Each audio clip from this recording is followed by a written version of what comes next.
এবারে সভাপতির বক্তব্য প্রদান করবেন আজকের অনুষ্ঠানের সম্মানিত সভাপতি, সংস্কৃতি বিষয়ক মন্ত্রণালয়ের মাননীয় মন্ত্রী জনাব নিতাই রায় চৌধুরী এমপি। সভাপতি মহোদয়কে তার বক্তব্য প্রদানের জন্য বিনীত অনুরোধ করছি। The chair's address will now be delivered by the Honourable Minister for Cultural Affairs, Mr. Nitai Rai Chaudhuri MP. I respectfully invite the Honourable Chair to address the gathering.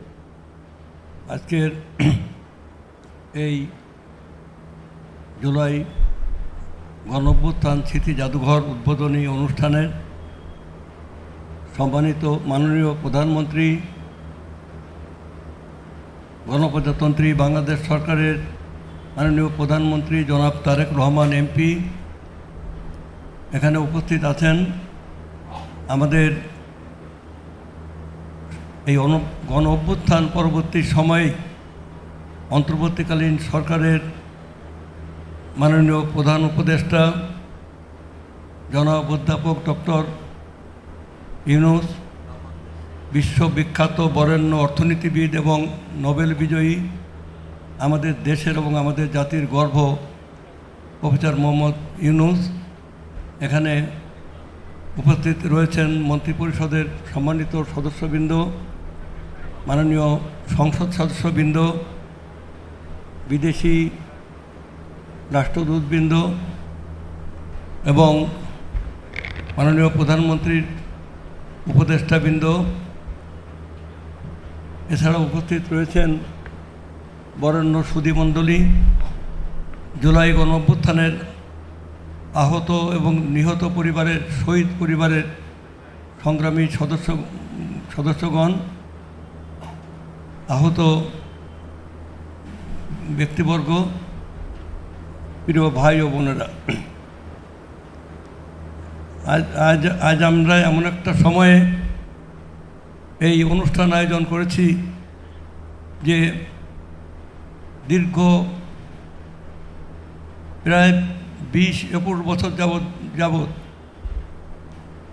স্বৈরাচার বিরোধী, ফ্যাসিবাদ বিরোধী গণতান্ত্রিক সংগ্রাম এবং তার সেই সংগ্রামে চূড়ান্ত পর্যায়ে এসে জুলাই গণঅভ্যুত্থান, এই গণঅভ্যুত্থানে যে সমস্ত বীর শহীদরা নিহত হয়েছেন, যে সমস্ত বীর ভাইরা আহত হয়েছেন, ভাই বোনেরা আহত হয়েছেন, তাদের সবার স্মৃতির প্রতি গভীর শ্রদ্ধা জানিয়ে আমি শুধু এইটুকু বলতে চাই, এই জুলাই গণঅভ্যুত্থানের যে গভীরতা, যে তাৎপর্য এবং যে ব্যাপকতা, এইটা যদি আমরা বিশ্লেষণ করে দেখি তাহলে দেখতে পাবো যে কীভাবে একটি রাষ্ট্র গণতন্ত্রের নাম করে দেশের সমস্ত গণতান্ত্রিক প্রতিষ্ঠান এবং রাষ্ট্রীয় প্রতিষ্ঠানগুলোকে ধ্বংস করে, কুক্ষিগত করে পরিচালিত বিচার ব্যবস্থায়,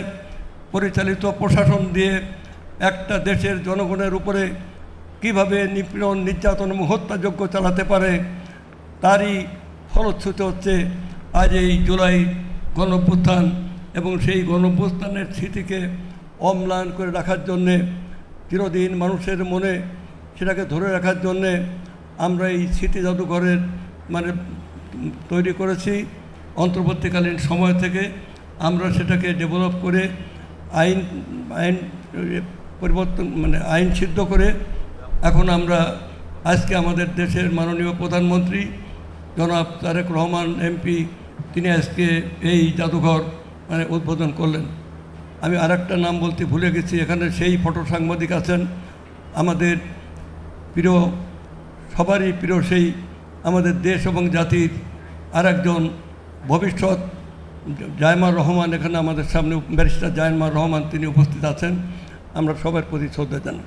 সংগ্রামী বন্ধুগণ, আমি শুধু এইটুকু বলতে চাই যে কোনো ত্যাগ, কোনো সংগ্রাম কোনো দিন বৃথা যায় না। ইতিহাস কোনো দিন মিথ্যা হয় না। ইতিহাস তার নিজস্ব গতিতে প্রবাহমান থাকে। সেই যে দুনিয়া কাঁপানো 20 দিন, যেটা সেই সমস্ত সংগ্রামের কালমিনেশনে এসে সেই 15ই জুলাই থেকে 5ই আগস্ট, এই 20 দিনে কি করে একটি ফ্যাসিবাদী শক্তির পতন হতে পারে, কী করে এই 20 দিনের মধ্যে সমস্ত সেই সাজানো তার সমস্ত সাম্রাজ্য তাসের ঘরের মতো খান খান করে ভেঙে যেতে পারে।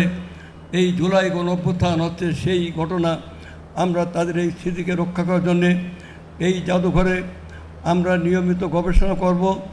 এখানে আমরা এখানে নতুন প্রজন্মকে তাদের আকাঙ্ক্ষা অনুযায়ী, স্বপ্ন আকাঙ্ক্ষা অনুযায়ী আমরা একটা নতুন গণতান্ত্রিক কল্যাণ রাষ্ট্র, মাননীয় প্রধানমন্ত্রীর স্বপ্নকে বাস্তবায়ন করে প্রধানমন্ত্রীর নেতৃত্বে আমরা নিরলসভাবে কাজ করে আমরা এই পৃথিবীতে এই ঘন যে অন্ধকার যুগের অবসান ঘটিয়ে যে নতুন রেনেসাঁর উদ্ভব হয়েছে এই বাংলাদেশে, তাকে আমরা চিরজাগরুক রাখব। এই প্রতিশ্রুতি রেখে আমি আমার বক্তব্য শেষ করছি। বাংলাদেশ জিন্দাবাদ। সভাপতি মহোদয়কে আন্তরিক ধন্যবাদ।